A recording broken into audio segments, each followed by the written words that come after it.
Good day, students. In today's workshop, we are going to reprocess your selfie photos that you had to submit for ONT. Okay, so this is a basic size guide that we're going to use in the beginning. So this is an Instagram guide, so it's best practice when you are creating images. So we're going to try and stick to these sizes. Okay, so for this exercise we're going to adopt the portrait image size. So typically it's 1080 by 1350 pixels. Alright, we'll get into the DPI a bit later on, but in essence most screens use a DPI of 110. So in order to do this, you need to open up Gimp. Okay, you'll need to go to File, New. So new, it will allow you to insert some pixel sizes. So if we have a look at the portrait, so it's going to be 1080, so 1080 wide, and this is going to be 1350 high. Okay, so 1080 by 1350 pixels. Now you'll notice that the DPI settings are quite high. This is if you're going to do some printing on physical paper. So most printers will use a DPI of 300 or 600 DPI, depending what you want to do. But for this exercise, because it's digital media, I'm going to use 110. Okay, so if I just enter that, you'll notice everything is preset up. If I press OK now, you'll notice now that this image, if I remove the background, doesn't matter, the background is by default, but you'll notice if I go to image and I go to canvas size, that this is indeed 1080 by 1350. All right. So what we need to do is, if we go to that folder where you've put all your images, I want you to download this folder onto your machine or have it accessible, because we don't want all these different versions of file types. So for this exercise, I want everything to be PNG. The reason why I wanted PNG, so that we can cut around, we can use the background, we can introduce an alpha channel, so we can do some processing of the background, for example. Okay, so please, some of your formats are not standard, so I want to standardize all of that. So we're going to remove this information and replace it with your refined image. Okay. All right, so for this example, I'm going to use an image that I've put in my library, for example. Okay. So the first thing I'm going to do is I'm going to go and get my image that I'm going to use to edit and reprocess and then use to resave. So I'm going to go to File, I'm going to go to Open as Layer. Okay, in Open as Layer, I'm going to go and find where, so find where you downloaded it. Remember, you're going to have to using your Google Drives and that a bit more, so you can work in one location the whole time. So I'm going to go to D drive, I'm going to go to UP, I'm going to go and access my OneDrive for this. Okay, I've set up a folder where I work. Okay, so basically I'm going to use this one as an example. I've got somebody's image as an example that I'll do as a workshop in class. Okay, but I'm going to use this Mr. Bean example. So I'm going to open that. Great. Now you'll notice that a lot of the times your images that you have uploaded are way too large. Okay, so it means that the file sizes are going to be very large. So we need to reduce that information. Okay. So basically, I'm going to use this photo and I'm going to position this photo in my view so that I can start doing some post-production to this photo. The first thing that I recommend we do is we set up some grids or guidelines to help us edit our image. Okay, so the first thing I'm going to do is I'm going to go to View. I'm going to switch on Show Grid. You'll notice there's a very dense grid already, but I'm going to fix that quickly. So in View again. Okay, so make sure that you show grid. Then if we go to Edit, Image, you go to Configure Grid. Now you want to set the pixels. So basically what I'm going to do is I'm going to open up my calculator. Okay, this is very straightforward and easy. So I'm going to use the rule of thirds in this instance. So basically 1080 divided by 3, and you'll see this works out pretty. So 1080 divided by 3, this works out quite neat. So basically pixels and we're going to unlock this. So horizontal and vertical. So here we're going to put in 360 as per 360, and in vertical, so that is going to be 1350 divided by 3, 450. Okay, so that works out pretty well, 450. Don't worry about this. This is doing that equation dots by inch. Press OK. So now my image, you'll notice I've got these guides or grid. I've got this grid. You can also use guides. We'll use that in a different tutorial. All I need to do now is use the scale command. Now for those of you whose toolbars don't look the same as mine, to make this work like this, all you need to do is go to Edit. Okay, you need to go to Preferences. In Preferences, if you go to Toolbox, you need to uncheck this. You'll notice that this is quite a compact version. I want to see all the tools, so I just simply uncheck that. Now I can see all of the tools, and I have provided a video that you can work through to learn a lot more about all the different commands and tools used in Gimp. Press OK. Okay, cool. Now that I've got this image, and you see I've got layers here, so by default your display should look very similar to mine. I have a layer here. This background layer, we can use it later on. I'll leave it there for the time being, but I'm going to be working on this layer. So the first thing I'm going to do is I'm going to select this layer, then I'm going to go to the scale tool, and I'm going to scale this image so that it fits within my sheet, okay, or my canvas. Now, when you use a lot of these commands, you can use a setting here that will set the image occupancy, so you can edit it, so you can see the canvas size in the background. So that's very handy. So set that, drag this icon, so you can, in this little window, you click and hold the left mouse button and you can drag in left or right. Okay, so I'm just going to get it like that, and then in the middle of this icon it's a move grip that you can use. Now I'm going to scale this so that the face that I want to use fits within these squares. Okay, so it's just trying to make sure that we have a standard, and you can see that will work well, but maybe I want to get the eyes a bit closer. This is up to you. Please pick a location that will work, but if you just kind of follow what I'm doing, it should kind of work out. So I'm happy with this result. Yes, I've got some of this information in here, but I'll show you how to get rid of that as well. Yeah, I'm very happy with this, and you can see my face is kind of in the middle. Perfect. I'm going to go to scale. Okay, now, and we got some bleeding there, but that's very easy to fix, and I'll show you how to do that. But now in essence, this image that we've brought in, you'll notice when I cycle through the layers, there's a yellow dashed marker around each of the layers. So this is telling me that my Mr. Bean layer has a lot more pixels than my background layer, for example. And that means that we've got a lot of redundant information in this file that we don't need. So to fix that, you right click on the layer that you want to edit, and you're going to say layer to image size. So now this has addressed that issue. So now both images or both layers are the same size as the canvas. So we don't have redundant information. Now that I've got this image cropped, if I want to do multiple edits to this image, all I'm going to do now is duplicate this layer. And this original layer, I'm going to make sure that I lock all of these settings, so I can't edit it, I can't paint on it, and I can't move it. Okay, so these layers are locked in essence.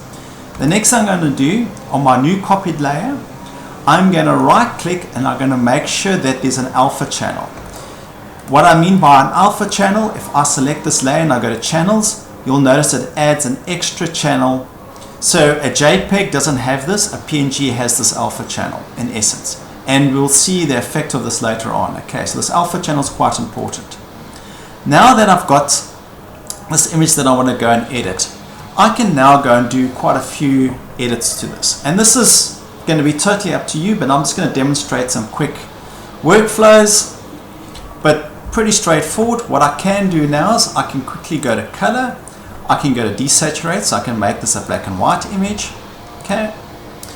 Now what I can also do, once I've desaturated this image, I can also go and play with the light quality. So this is the contrast between light and dark. So if I use this curve icon, you'll notice that I'll be able to edit the light and dark or parts of this image. Then on this curve you can start playing with the shadows and the highlights and that type of contrast. So here you can go and play until you get the desired look and feel. Okay, so I'm pretty happy with this. So that looks pretty good.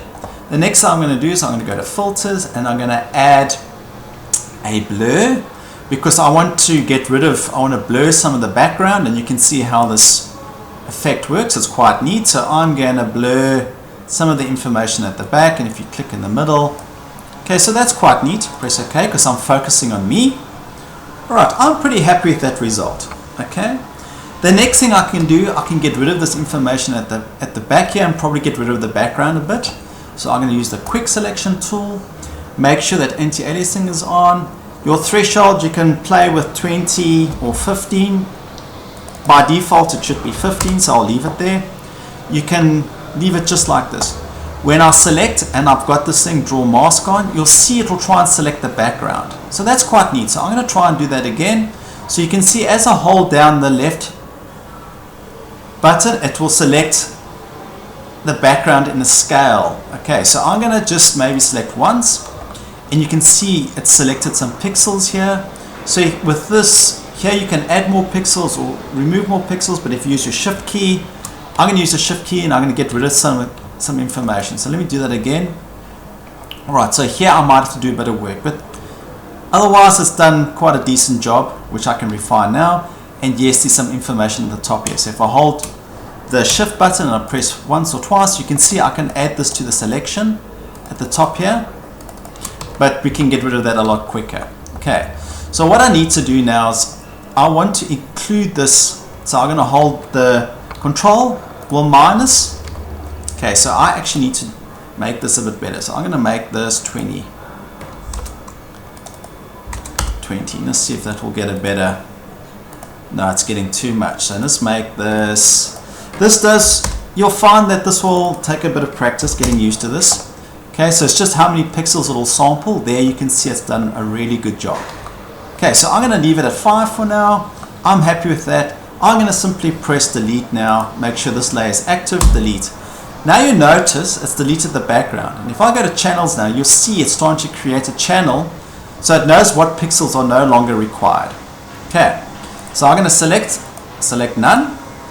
Now I'm going to simply use this rectangle selection tool and I'm going to delete the information at the top. I have provided some other videos that will help you get rid of the background, so we're going to be doing a lot more of that, but I just thought for this exercise you can experiment with your selfie so you get used to the tools. Okay, so I'm going to select none now. Now you'll notice that I've got no information in the background, but I've still got this white edge around. So let's get rid of that white edge. So if I brought back my background layer, for example, and if I go to my colors here and you click this little icon below, you can reset these colors and I drag and drop it in. So I drag and drop, make sure the layer is active, and make sure that the layer is, sometimes it's supposed to work, so in this instance it's not, but if I go to full, it will do it. Okay. So in essence, all I've done is I've reintroduced a background. Remember, this image I'll use in case I make a mistake. I've reintroduced a background color. So at any point I can go and pick another color. It doesn't matter, you can use any of these tools to select your color. So if I use that color, for example, you will notice that let's switch everything off. I want to drop it onto the whole layer, so just make the layer active. Sample colors, that should not be sample merged. I want the whole color. Okay, let me just try that again. That's strange because it should technically drag and drop in here. Let me create a new layer for this. I'm just going to say none, get rid of the background layer, delete. If I do it now, it should work. Okay, that is very strange. It's supposed to drop it in. Interesting. Say select none. That is strange. It's supposed to drop those colors in. Okay, but that does work from time to time. Anyway, now you'll see that I've got this white edge. So if I go and select Mr. Bean and I right click and I go to select alpha to selection, it is using this channel to select. Remember, there's a background so you won't see it, but in essence you'll see that it'll select that alpha channel for me. All I'm going to do now is I'm going to right click and go to select, and I'm going to go and say feather, so it'll re-feather the edges so it makes it a bit smoother, so it feathers the edges a bit. Then I'm going to go right click, I'm going to go select, and I'm going to go to invert. So I'm inverting the selection. All I'm going to do now is press delete once or twice, and you'll notice that this white edge is slowly disappearing. So the more you press delete, the more that will disappear. I'm happy with that result, and I'm going to say select none. So now you can see I've got a nicely cut out image. Yes, you do get these little gremlins from time to time, but remember you can use the quick selection tool, and you can hold down and it'll increase the selection. I can delete that, maybe there a bit. Okay, remember you can increase this tolerance, so this threshold. Okay, so let's make it 15 by default. I'm pretty happy with that. This result I'm chuffed with. Now, in addition to that, you can start introducing some background. So I'm going to do another example where I'm going to go and open as layer. And I'm going to use this example 1. I can use this image, for example. Then if you drag this, so if you use the layer order, you can drag this behind. So now you can use images as a background. So this is quite neat. We'll do the same process. We'll scale this image, make sure the image is active, and I'm going to go to scale. Okay, let me just undo that. That is strange. This doesn't want to scale now. Okay, what is going on here?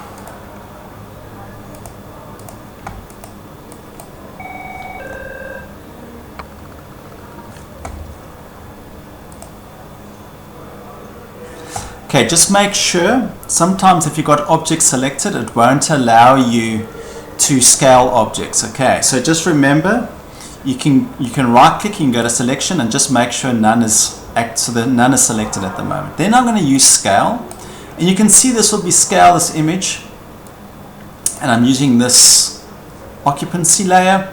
Now once I've pressed scaled, I can now use this, I can move this image back and forth. Now you can see I can introduce an image at the back. Just remember, you need to resize this image, layer to image size. Okay, just remember to do that, and that should help you guys customize your images a lot more. So please try and be creative with this. As long as we've got a selfie and these are all the same size, the image in the background I can also go and play with its color as well, so I can use the curves again, and you can see I can make this look like a nighttime image. Okay, so you can lower that, totally up to you. Alright, so I can also go and make that black and white, desaturate. Okay, so look, it's totally up to you. I would like you guys, encourage you guys to be quite creative, but what is important, we need to know who you are. So the picture that you need to take of yourself, we need to identify you. This is going to go into a lot of our class registries, and I'm going to use this to pin it up in the lab. Okay, and you can use this for your social media, etc. Okay. The last thing we need to do is, once you've got your desired outcome, we'll need to go to File, Export As. So here you're going to go and export as a PNG. If you don't have you can simply type .png, okay, it will automatically save it as a PNG, or you can simply go to select file extension type, and you can go and find PNG. Okay, there's quite a few file extension types you can apply and export, but you'll just need to go and find the PNG image. Okay, I'm going to export this to my desktop, and remember, please, it's your name. I've given you the link there, but it's going to be then your student number, no you, okay, and no spaces. Alright, so I'm going to export this onto my desktop. You leave everything as is, export. Now if I go to my desktop, you will notice that image will be there. I'll just have to drag it across. You'll notice that the image is there, and if I open this image up, that's what we want to see.